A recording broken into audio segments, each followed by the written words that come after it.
Diversity washing e greenwashing.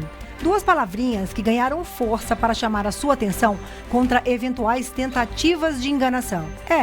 Marcas e pessoas que falam uma coisa, mas na prática deixam a desejar. Olá, eu sou Sheila Damorim e esta é a nova edição do X na Questão, uma produção da SHS Comunicação para conversar com você sobre assuntos que mexem com a sua vida.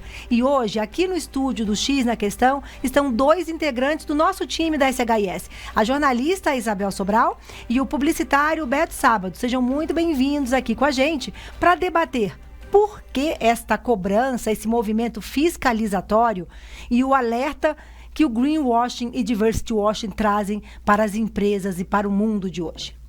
O termo greenwashing foi criado por Jay Westenfeld, um ativista ambiental dos Estados Unidos, para criticar, sabe o quê? Sabe aquelas plaquinhas nos banheiros dos hotéis sugerindo que a gente reutilize vários dias a toalha sem lavar com o argumento de que assim, vamos economizar água, reduzir o uso de detergentes e ajudar a salvar o planeta? Pois é. O Jay defende que essa toalha sem lavar salva muito mais o lucro dos hotéis do que o meio ambiente e passou a chamar isso de greenwashing, que pode ser traduzido como uma maquiagem, né? Ações que tentam criar uma impressão de sustentabilidade, mas na verdade podem induzir você a erros. E a gente tem exemplos bem claros na prática de greenwashing, não é mesmo, Beto Sábato? Sheila, infelizmente temos muitos. Quase todo dia surge um caso ou outro que demonstra que as empresas ainda estão muito distantes entre discurso e prática. Então, muito oportuno esse tema que a gente está trazendo para debater aqui. E apesar do greenwashing ser até uma prática de combate mais antigo, né, do que a questão da diversidade, ainda tem muitas marcas que estão pecando com isso, né? Um exemplo contundente é uma pesquisa que o Instituto Brasileiro de Defesa do Consumidor fez, analisando 500 embalagens de produtos de beleza, cosmético e, por incrível que pareça, quase a metade, para ser mais exato, 48%, trazem informações enganosas ou falsas nos rótulos. Então, assim, é alarmante ainda essa prática de tentar maquiar um produto como ambientalmente correto, que na prática não é isso que ele entrega, né? Eu cheguei a ler alguma coisa sobre essa pesquisa, Beto, que você citou aqui, que eu acho que é bem oportuno, que me impressionou mais ainda, é que quando foi perguntado quem se de fato ia se dispunha a mudar, a corrigir este erro, mas tipo assim, era algo na casa dos 20%, quer dizer, você é pego fazendo a coisa errada, fazendo a enganação e nem quer consertar. Nesse erro, né? Exatamente. Não é só a indústria do cosmético que pratica isso, tá? Em todas as indústrias tem esse tipo de desvio de comportamento empresarial, eu diria. Mas essa indústria da beleza, de fato, ela tem apanhado muito, né? Ano passado a gente viu com o assassinato do George Floyd, né? E o movimento negro, ele turbinou em função disso. Muitas marcas mundiais que tentaram surfar essa onda e, apesar de ter uma tentativa de tirar termos como embranquecimento, né, dos seus discursos publicitários, ainda tem produtos que se propõem a isso, a clarear a pele de pessoas. Então, a gente ainda vê realmente que temos muito chão pela frente. Não, legal, Beto. Vamos segurar só um pouquinho aí com o greenwash. A gente já volta a falar disso. Eu quero chamar aqui a Isabel Sobral para nossa conversa. Mas antes, deixa eu contar uma historinha da outra palavra que a gente trouxe aqui para o debate hoje, que é o diversity washing, né? E aí a gente vai chegar na brasileira Liliane Rocha, fundadora e CEO da Gestão Kairos, uma consultoria especializada em diversidade e sustentabilidade, né? E ela que cunhou esse termo aí. Num artigo publicado recentemente, a Liliane contou a origem de diversity washing. Ela viu na televisão um anúncio de uma empresa defendendo a diversidade. Liliane conhecia a empresa e sabia que ela não praticava muito tudo que ela estava defendendo ali no seu marketing, né, na sua publicidade. E se lembrou do Jay e do termo greenwashing. Daí que temos hoje diversity washing para alertar você a respeito de empresas que falam muito e fazem pouco ou nada sobre diversidade e inclusão, né? E, na verdade, elas não trazem ações e atitudes nem sustentáveis para a sua cultura interna, né? E aí eu vou chegar aqui com a Isabel Sobral, que há poucos dias até, né, Bel, você publicou um artigo que tem tudo a ver com o tema de hoje do X na Questão. principalmente Diversity Wash? Tem muita gente praticando essa maquiagem aí, Bel? Então, Sheila, eu não chamaria de maquiagem, mas eu diria que há uma inconsistência muito grande que a gente ainda consegue ver entre empresas que fazem e empresas que discursam. Então, nesses últimos 5 anos que eu tenho trabalhado um pouco mais dentro desse mundo corporativo, dá para notar, você entra dentro do ambiente, as placas são de aqui, o que vale o crescimento pessoal da pessoa, aqui o que vale a inclusão. Você vê os discursos bonitos das lideranças, mas você olha, só dá uma olhada assim no ambiente, o que você vê? Muito mais brancos do que negros, muito mais homens do que mulheres, muito menos do que deveria ter de pessoas com algum tipo de deficiência. Então, eu acho que está faltando ainda uma consistência, né? E os números, a gente tem até números para mostrar isso, né? O Instituto Ethos publicou recentemente que entre gerência das empresas, negros e negras ocupam mais ou menos 6,3% desse nível de gerência. Um nível acima, que é o do executivo, esse percentual já cai para 4,7% de negros e negras. E na alta liderança é visível, são muito poucos que você visualiza, né? Então eu diria para você que ainda há muita inconsistência, sim. Então, a gente já discutiu até aqui mesmo no X na Questão, em outros programas, quando a gente tratou de formação, né? A gente acabou resvalando por essa questão também da importância da formação e do acesso. A gente tratou da inteligência artificial, né? Do risco de você levar vieses inconscientes, nada inclusivos, para a programação da inteligência artificial. E aí eu vou voltar, e aí vou trazer o Beto aqui de volta, misturando já agora o Green e o Diversity, para o nosso bate-papo, que é o seguinte: é uma questão muito mais cultural, de ser humano, né? E é difícil você mudar uma cultura, na verdade, uma cultura de uma empresa com, seja 10, 20 mil, 2 mil ou 100 mil colaboradores, Eu né? acho que até menos. Um grupo de 20, 30 já é difícil. Imagina 2, 3, 4 mil pessoas. Cultura. Eu também acho que a base de tudo isso é a cultura. E a base da cultura é a educação. A educação externa, né? A educação da formação do profissional, que hoje ainda enfim, você vê desníveis. E a educação interna mesmo, dentro da própria empresa. Eu acho que nós chegamos no ponto. E a comunicação, Beto, eu queria que você trouxesse essa questão para a mesa, porque a gente trabalha muito com isso aqui, a gente vê que a comunicação é um grande aliado para trabalhar, para ajudar a modificar a cultura. Você concorda com isso? Como que você vê isso? Concordo, Sheila, porque, como a Bel trouxe, né, a gente está falando de pessoas, né? Marcas são feitas por pessoas e para pessoas, né? Então não tem um ente, a empresa, a marca, né, dissociado do somatório de valores, né, e comportamentos de quem faz no dia a dia essa marca, né, no contato com os clientes, com os próprios colaboradores. Então a comunicação tem um papel fundamental, mas acho que é importante ressaltar que a comunicação ela faz a diferença quando você gera e incentiva o debate sobre o tema, para mudança de cultura. Perfeito. Mas a diversidade não pode ficar só no marketing. Ela tem que começar na gestão de pessoas, na mentalidade das lideranças, de cada colaborador. Então, a comunicação ela tem que ser feita no sentido de abrir o debate e fazer um esforço de mostrar para as pessoas que faz diferença ter um time com diversidade. Diferença em todos os aspectos, inclusive na geração de resultados para o negócio. Então, aí, assim, você tocou num ponto, porque está cada vez mais difícil, e às vezes a gente surpreende com esse mundo conectado, com esse mundo globalizado, está cada vez mais difícil para as empresas e para as lideranças, né, fazerem discurso e não sustentarem com práticas efetivas. As facilidades de comunicação, as redes sociais, os grupos de aplicativos de mensagem, os aplicativos de mensagem fazem elogios e críticas viralizarem muito rapidamente, né? E a gente tem recentemente aliás, dia a dia a gente vê exemplos de marcas que até geraram um bom engajamento, tem uma boa imagem, mas dando escorregadas feias, né? Eu vou trazer aqui um exemplo para a nossa discussão, que é um exemplo que aconteceu em Nebraska, nos Estados Unidos, que uma equipe inteira da loja do Burger King usou a placa da empresa para anunciar o pedido de demissão coletiva, né?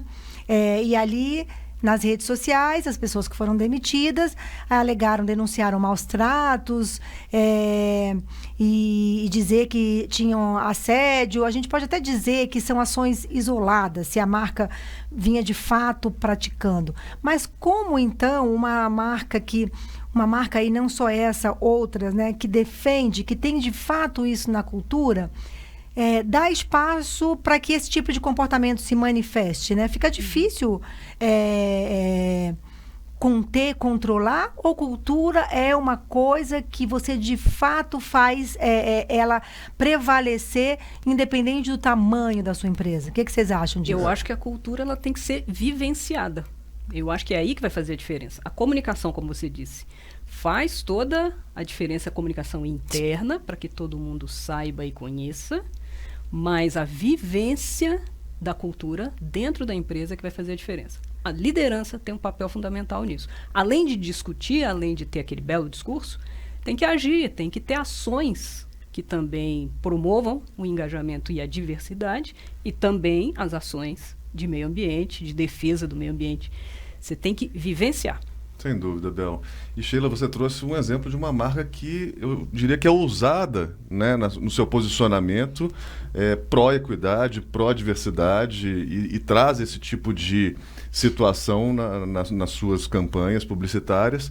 E tocou num ponto importante também, que é, essa marca tem controle ou não tem? E é muito difícil realmente ter controle. Além desse caso recente, né, da demissão coletiva lá nos Estados Unidos, a gente teve também aqui no Brasil um cliente sendo chamado de macaco através do cupom fiscal, né, por um atendente dessa mesma rede de fast food. Mas é importante lembrar, né, essa marca, nesses casos, ela agiu muito rapidamente, né, e isso é importante, e se posicionou, né, porque o pior num momento como esse é a marca demorar a se posicionar ou até ficar em cima do muro. Não fazer prevalecer Exatamente. O que você, como diz a Bel, o que você pinta muito bem na parede, decora os seus ambientes, né? Mas na hora de vivenciar, né? Você não faz prevalecer num momento Perfeito. Como esse, você não age, né? E realmente isso é verdade. Olha, também nos Estados Unidos, uma jovem de 19 anos foi demitida, fez um discurso pelo sistema de som da loja, da rede Walmart, denunciando maus tratos e até abuso sexual, enfim. Em todos esses casos, eu acho, e eu queria voltar a trazer para a mesa essa discussão sobre a comunicação. A comunicação pessoal, né? E a comunicação de marca, porque, na verdade, a marca, ela também é responsável pela formação da liderança, né? Lideranças capazes de entender diversidade, equidade, sustentabilidade, né? Que são expressões que já não são mais para rótulos, né? De anúncios, né? Elas são, como disse, colocou muito bem a Isabel aqui, elas são expressões para você, de fato, experimentar, né? Vivenciar. Bel, você, com a sua experiência ao longo da sua vida profissional como repórter e agora como consultora, como você avalia a evolução, Bel? Eu acho que a gente certamente deve estar melhor do que ontem, mas como estamos em relação ao amanhã, né? Sem dúvida, sem dúvida. Eu acho que assim, olha, tem espaço para muita melhor ainda, óbvio, né? Não sejamos ingênuos. Mas eu prefiro olhar esse tema sempre pelo lado do copo meio cheio. A gente já teve muito pior e eu acho que hoje estamos muito melhor do que éramos, mas temos ainda muito a caminhar e tem que ficar muito atento para isso. Agora, por que eu tenho essa visão um pouco mais, digamos, positiva? Não vou nem dizer otimista, mas positiva. Por 3 bons motivos. Primeiro, eu acho que é o lucro. As empresas visam o lucro.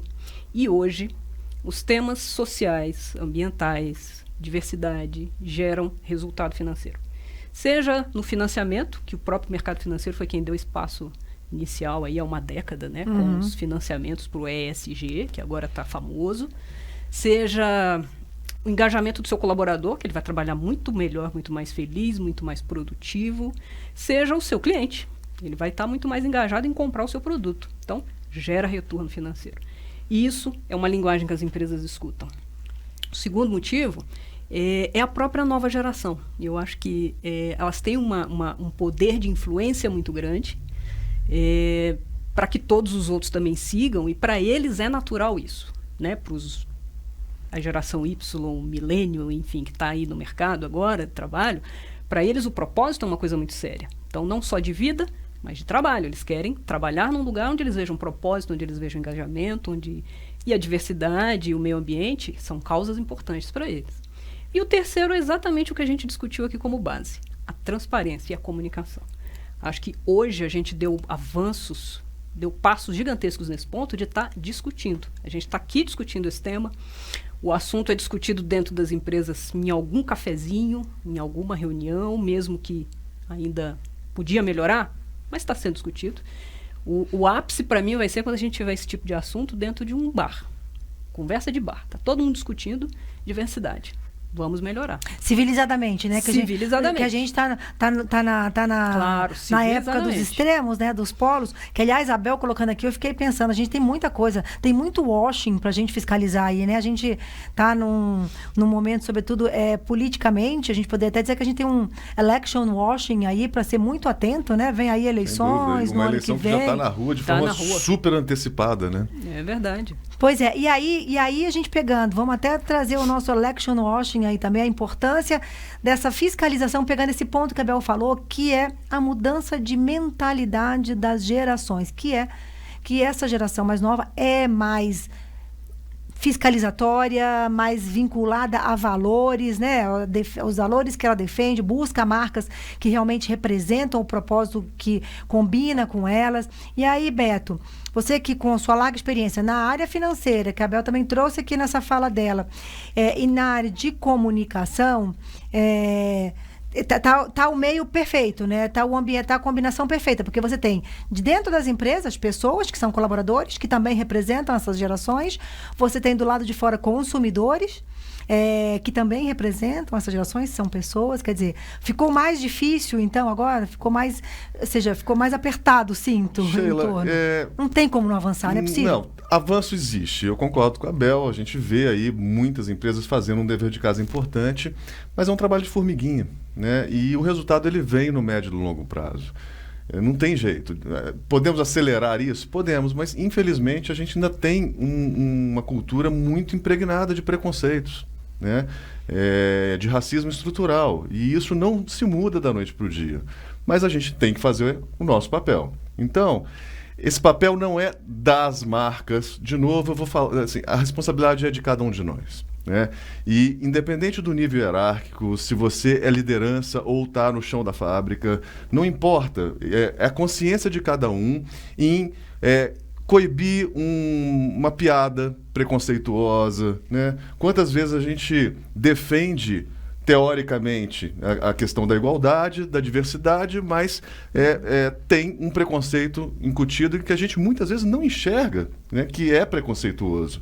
E todos nós somos, em maior ou menor grau. Então a gente tem que estar muito atento nisso, e eu acho que o papel é da sociedade como um todo, de engajamento, de discussão na mesa do bar, dentro da empresa, em qualquer lugar, e não aceitar mais coisas que as novas gerações de fato estranham.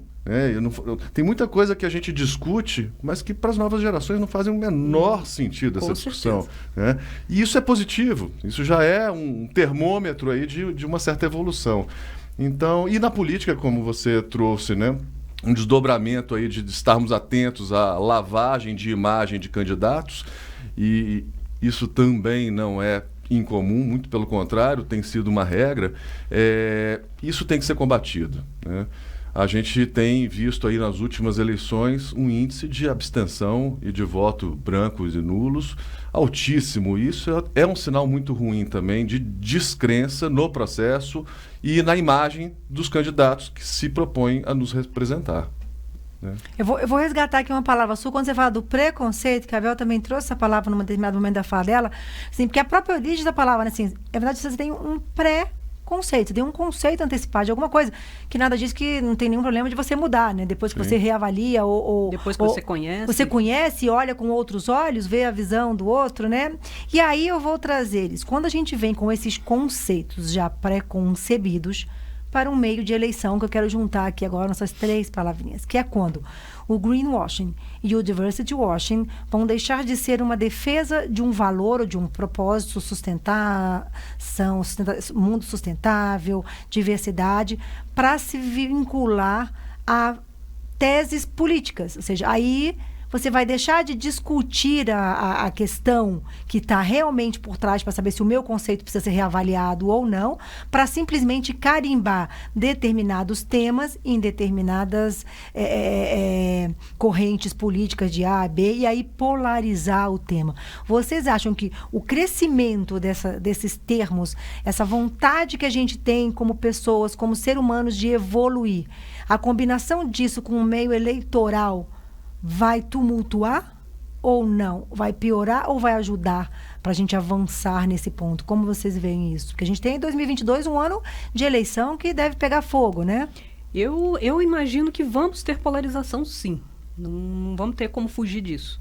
Mas acho também que as pessoas já estão um pouco cansadas, estão um pouco mais críticas, e eu torço para que a maioria dessas pessoas sejam elas que modifiquem, né? Com um pouco mais de consciência, um pouco mais de crítica, visão crítica do que estão recebendo, da imagem que estão recebendo, que possa ser um outro campo de debate. Mas não sou ingênua de achar que a gente não vai ter polarização, especialmente com as redes sociais.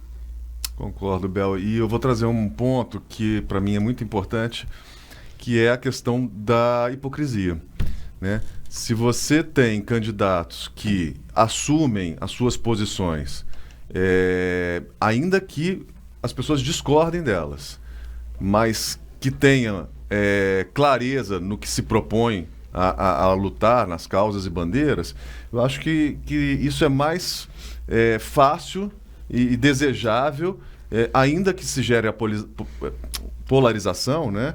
Mas muito melhor do que a gente não ter um debate de ideias franco entre defesas de causas ou de comportamentos e posicionamentos. Né? E aí o uso correto da comunicação, isso é especial, né, no mundo que a gente vive das redes sociais. Vocês acham que são instrumentos importantes para combater esse election washing que pode aí tumultuar o diversity e o greenwash, inclusive, o debate? Eu acho que redes sociais realmente vão ser o grande canal, são já o grande canal. Eu não sou favorável ao que muitas empresas têm feito, de simplesmente ir lá e cortar um determinado perfil, porque está se falando determinadas coisas. Acho que isso gera uma ditadura muito grande. Comunicação não pode ter esse tipo de coisa. Mas eu acho que cada um de nós, usuários, é capaz de fazer isso. Eu vi recentemente uma expressão que eu achei muito boa. Cada um de nós é capaz de disciplinar o algoritmo. Então, a gente tem que saber quem seguir. A gente pode simplesmente desconectar alguém, parar de seguir alguém, parar de compartilhar determinadas coisas. Temos esse senso crítico. Isso é disciplinar o nosso algoritmo. Sem dúvida, Bel. E eu acho que as marcas têm que entender que cada vez mais a comunicação ela é colaborativa, né? Hoje, todos os colaboradores de uma empresa constroem posicionamento daquela marca, né? Porque tem um poder de comunicação a partir de tecnologias e das redes sociais que até pouco tempo atrás estava restrita às marcas, aos grandes anunciantes. Hoje não. E não dá para tentar inibir o posicionamento dos colaboradores. Muito pelo contrário. O que a marca, eu acho que tem que fazer é um esforço de alinhamento de propósitos e valores entre quem ela contrata, né, e os seus propósitos institucionais. E esse é um posicionamento que vai se refletir sobre política. Sem dúvida. Eu acho que é por aí. As pessoas vão se disciplinar e disciplinar o algoritmo. Porque na verdade, assim, são temas que a polarização ninguém ganha, né, gente? Vamos você radicalizar com propostas ou com propostas tão profundas que mexem com a gente, com a forma como muita gente foi criada, o ambiente, a nossa cultura, né? Que a gente carrega ao longo da nossa história. Você simplesmente radicalizar para polarizar se o lado A ou B está certo, como se não houvesse um meio do caminho, eu acho que só dificulta e só atrapalha mais a discussão, na verdade, e o avanço de todos nós no mundo, aí não só no Brasil, como sociedade, como seres humanos, não é mesmo? Com certeza. E as empresas têm um papel extremamente importante, vocês não concordam? Porque cada empresa que eu vejo aqui, a gente trabalhando na SHS com comunicação dentro das empresas, é a semente. você tem 10 funcionários, você plantou semente para 10. Você formou 1.000, você formou 10.000, você formou 100.000. Quer dizer, independente do seu tamanho, você está sempre formando caráteres para uma cultura empresarial. Vocês concordam com isso ou não? Além de formar caráter, né, Sheila? Dando oportunidade. Porque eu acho que a questão da ausência da diversidade no mundo corporativo parte muito disso, da falta de oportunidade, que começa na escola, como a Bel trouxe, na formação, na educação, na formação do cidadão, né? E se reflete no mercado de trabalho. Uma empresa que se diz da porta para fora a favor da diversidade, ela tem minimamente que praticar isso nos seus processos de admissão, de promoção, de ascensão profissional, porque senão é só um discurso longe da prática. Então, essas políticas assertivas e a discussão dos temas, eu acho que ajudam a formar e a quebrar uma cultura de preconceito que a gente ainda tem. E o papel da liderança, Isabel Sobral, nesse meio tempo? Porque, assim, a gente vê ainda, a gente tem exemplos até recentes de empresas que tratou mal, mandou um comunicado com ameaça de demissão, e aí o funcionário demitido ou se demitiu e vai para uma rede social e coloca, até posta o bilhete que recebeu do seu chefe, quer dizer, e de repente aquilo ali, que aí não vou entrar aqui no mérito das coisas desse caso específico, porque foi um caso recente, se é verdade ou não, mas aquilo ali passou a ser um caso uma crise de imagem de uma empresa como um todo. Pode ser até uma empresa que não pratica nada disso e que teve um desvio de conduta de A, de B ou de C, mas enfim. Então, cada vez mais a liderança tem um papel determinante. Você tem que aumentar o filtro da escolha das suas lideranças, treinar mais. Como você vê isso? Eu acho que a liderança ela tem que ser mais inspirada, né? Ela tem que ser inspiradora para o time dela e ela tem que ser mais inspirada. Ela pode também ser inspirada pelos stakeholders dela, da empresa, se é de uma alta liderança. Se é uma média liderança, ela tem que ser inspirada pela alta liderança. Quer dizer, um exemplo tem que passar para o outro. A gente viu muito, você citou esse caso da complicação na demissão desse funcionário. No ano passado, no auge da pandemia, a gente viu muitos casos de funcionários sendo demitidos pelo WhatsApp. É óbvio que nós estávamos numa condição de pandemia complicada, mas comunicar que você não quer mais o serviço daquela pessoa é fundamental e você tem que encontrar uma forma humana de fazer. A mesma coisa, a gente vê nas redes sociais hoje pessoas valorizando os bons atos. Eu vi recentemente vários posts de mulheres, né, defendendo e mostrando que foram contratadas na gravidez ou imediatamente pós-gravidez, que é um ato que a gente vê nas empresas como muito mais comum serem demitidas, porque estão grávidas ou porque acabaram de sair da licença ou nem maternidade. Contratadas, né, Isabel? Porque no processo seletivo muita gente pergunta, quando dependendo da sua idade, você tem intenção de engravidar ou não? Você já não é selecionada. E temos visto aí vários posts de pessoas empresas que estão fazendo o contrário. Isso é valorização e isso é comunicação. E aí casa com a educação que a gente tinha falado. Eu acho que a empresa tem esse papel social, a educação interna, de transmitir internamente os valores e praticá-los. Essencialmente praticá-los.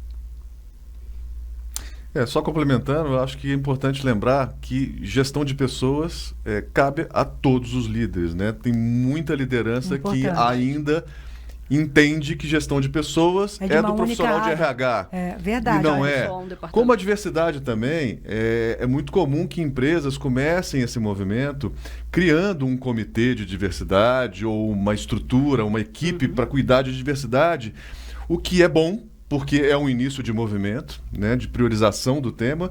Por outro lado, é ruim, porque também, de alguma forma, passa uma percepção de que os demais colaboradores não têm que pensar nisso, não têm que discutir isso. Então, assim, as demais lideranças, que é o mais importante, né? Exatamente. Você então, isola numa caixinha. Gestão de pessoas, comunicação e discussão de diversidade tem que ser transversal em todas as áreas e é de responsabilidade de todos os colaboradores. Bom, a gente está no papo, tá bom aqui, mas a gente tem que já encaminhando para o encerramento. Aqui na SHIS Comunicação, a gente tem um time que pode ajudar o consumidor a defender dessas maquiagens que a gente chamou aí e a colaborar, né, também com posicionamento da sua marca para que o seu posicionamento seja de verdade, sustentável, diverso. Afinal, a gente vive em tempos que velhos ditados e antigos conceitos estão sendo assim apagados, já estão ali bem que transparentes. Até Maquiavel, né?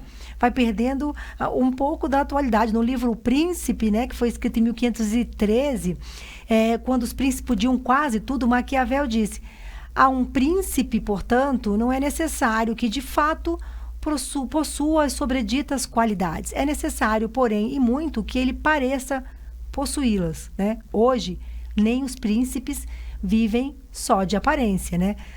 Todos, pessoas, empresas, marcas, políticos, partidos, precisam ser o que parecem e praticar o que dizem. E aí está a diversity washing, greenwashing, election washing que a gente cunhou aqui para confirmar, para fiscalizar. Obrigada a você que nos acompanhou nesta edição do X na Questão. Deixe o seu comentário, porque afinal são eles que nos incentivam. Obrigado, Isabel Sobral, por participar. Isabel, jornalista aqui do time da X, e Beto Sábato, publicitário também do time da X. A gente volta no próximo encontro do X na Questão. Obrigada.